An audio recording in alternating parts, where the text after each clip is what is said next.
nearly 5 million YouTube subscribers, 0 top 10 finishes in NASCAR's National Series, and now Dale Earnhardt Jr. is going to bat for him in front of the entire racing community. The debate over Cleetus McFarland's spot in NASCAR just got a whole lot louder. Because when Dale Jr. speaks, people listen, and right now, a lot of those people are furious.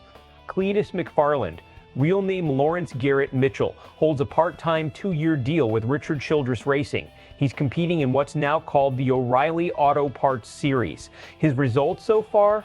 Crashed 6 laps into his Truck Series debut at Daytona, a 32nd place finish at Rockingham 6 laps down, and a 35th at Nashville, where a spin and pit road mistakes cut the night short.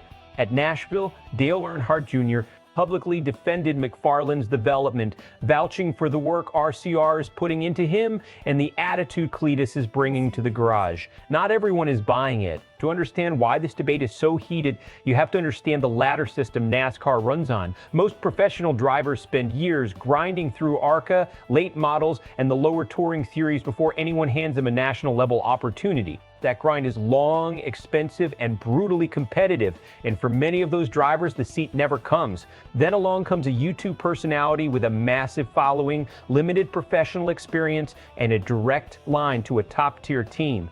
Whether you think that's smart business or a slap in the face to the developmental system, that reaction is completely understandable. Critics like Freddie Kraft on the Door Bumper Clear podcast have been direct. This is a social media hire, not a merit hire. And McFarland's on-track numbers so far haven't provided much ammunition against that argument. But here's the other side. Richard Childress Racing isn't a charity. RCR isn't running McFarland because they feel like doing someone a favor. They're doing it because a driver with 5 million engaged subscribers moves tickets, eyeballs, and sponsorship conversations in ways that a talented unknown simply cannot. That's the economics of modern motorsport. Like it or not, Dale Earnhardt Jr. Defense of McFarland is worth taking seriously, not just because of who Jr. is, but because of what he's actually saying. He's not claiming Cleetus is a future champion. He's not calling the results acceptable.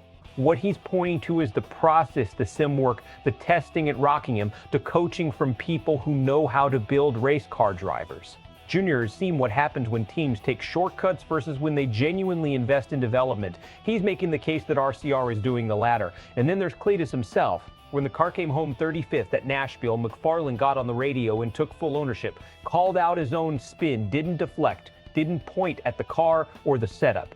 For a driver still finding his feet at this level, that kind of self-awareness matters. It's not a substitute for lap times, but it tells you something about how a person processes failure. And how you process failure at this level is directly connected to whether you ever get past it. Here's the strategic piece that gets overlooked. McFarland's ARCA performances have actually been solid.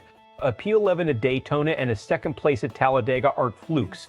What he's doing, running above his experience level in the National Series, then returning to ARCA, is functioning as an accelerant to his development. He himself said his confidence shot up after getting humbled by the bigger car. That's a legitimate development pathway, even if it's unconventional. The risk for RCR is reputational if this goes sideways. If the results never improve and a story becomes embarrassing, it reflects on the team. Richard Childress has built too much over too many decades to let a content creator experiment become his legacy footnote. At some point, the results have to start trending the right direction, or this experiment has a ceiling. The NASCAR community is split, and that split runs deep.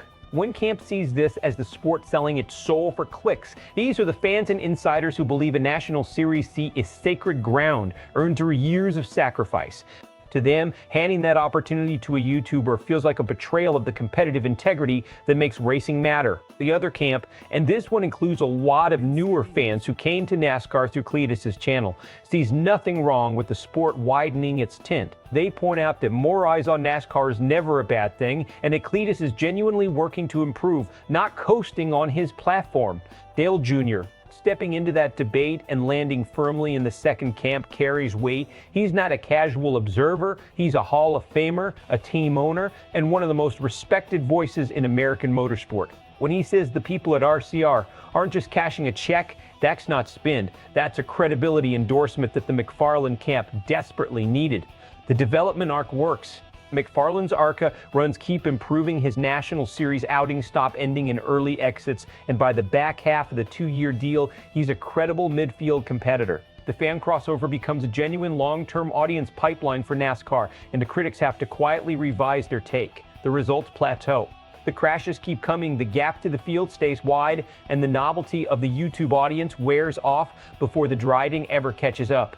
RCR quietly winds down the arrangement after the contract runs out, and the story becomes a cautionary tale about the limits of betting on influence over talent. So here's the question that actually matters. Does Cleetus McFarland deserve this opportunity, or did he simply buy his way into it with subscriber counts? Because those are two very different things. And right now, NASCAR is being forced to decide what it values more, the purity of the developmental grind, or the reality that the sport needs new fans to survive the next 20 years. Dale Jr.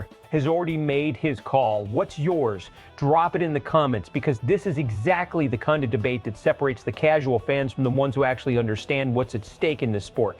If you want takes that go deeper than the surface story, subscribe to SportsWire USA. We'll see you at the next one.